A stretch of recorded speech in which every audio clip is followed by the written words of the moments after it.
On raconte que certains hommes naissent pour marcher, d'autres pour commander.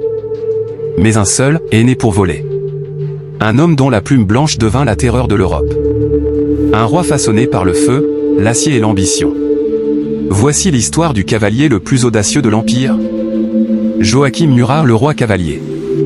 Un héros, un traître, ou simplement un homme trop grand pour son époque. Avant les sabres, avant la gloire, il y avait un garçon pieds nus dans une écurie, caressant des chevaux comme s'ils étaient sa seule famille. Murat venait de rien. Mais dans ses yeux, brûlait déjà un destin indomptable. Quand il enfila son premier uniforme, il n'avait ni fortune, ni nom célèbre. Seulement la vitesse, le courage, et une faim immense de prouver qu'il valait plus que son origine. Dans une tente éclairée à la bougie, deux destins se croisèrent. Napoléon vit en Murat non pas un simple cavalier, mais une arme vivante. Un éclair humain capable de renverser une bataille. Au milieu du chaos, quand tout semblait perdu, Murat surgit comme un ouragan. Sa cavalerie brisa les lignes ennemies, soulevant la poussière, la peur et la légende. Le monde comprit ce jour-là, cet homme n'avait pas peur de la mort. Lorsque l'aube d'Austerlitz dorait le ciel, Murat leva son sabre vers le soleil.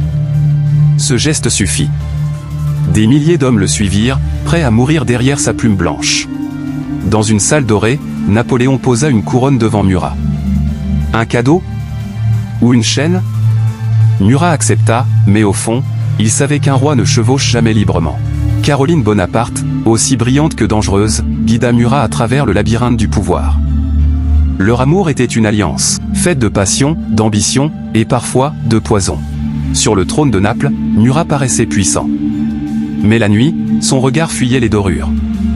Il comprenait que régner signifiait choisir entre l'homme et le mythe. Murat ouvrit des écoles, des routes, des lois modernes. Il voulait un royaume neuf. Et pour la première fois, il rêva d'être un roi aimé et pas seulement un général glorifié. Dans les ruelles, les murmures devinrent menaces. Certains voyaient en Murat un étranger. D'autres un tyran. L'étoile qui brillait si fort commençait à vaciller. La guerre reprit. Et comme toujours, Murat repartit vers la bataille. Mais cette fois, l'ombre de la Russie allait détruire plus que des armées. Dans la neige, même les chevaux renoncèrent. Murat marcha pieds nus sur la glace, sabre à la main, protégeant les survivants. Son courage devint légendaire. Mais l'Empire, lui, saignait à mort. Naples ou Napoléon? Son royaume, ou sa fidélité? Chaque choix brisait une partie de lui. L'homme le plus courageux d'Europe découvrit soudain une terreur nouvelle, trahir ceux qu'il aimait. Au cœur des intrigues, Murat comprit qu'il n'était plus un roi, mais un pion. Un pion qu'on sacrifie quand la partie tourne mal. Quand Napoléon tomba, Murat sentit un vide immense s'ouvrir sous ses pieds. Sans l'empereur, qui était-il vraiment? Un roi? Un traître? Ou juste un cavalier perdu?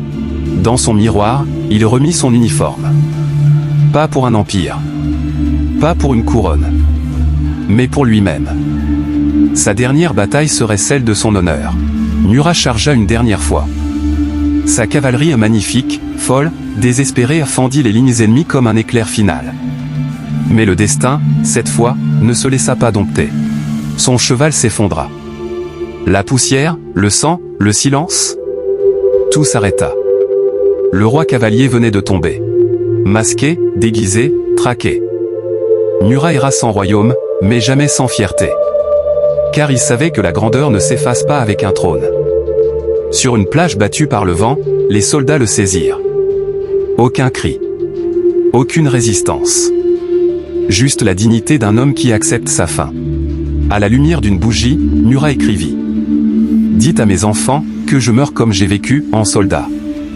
Chaque mot était un adieu, et une victoire. Il refusa le bandeau. Le regard droit.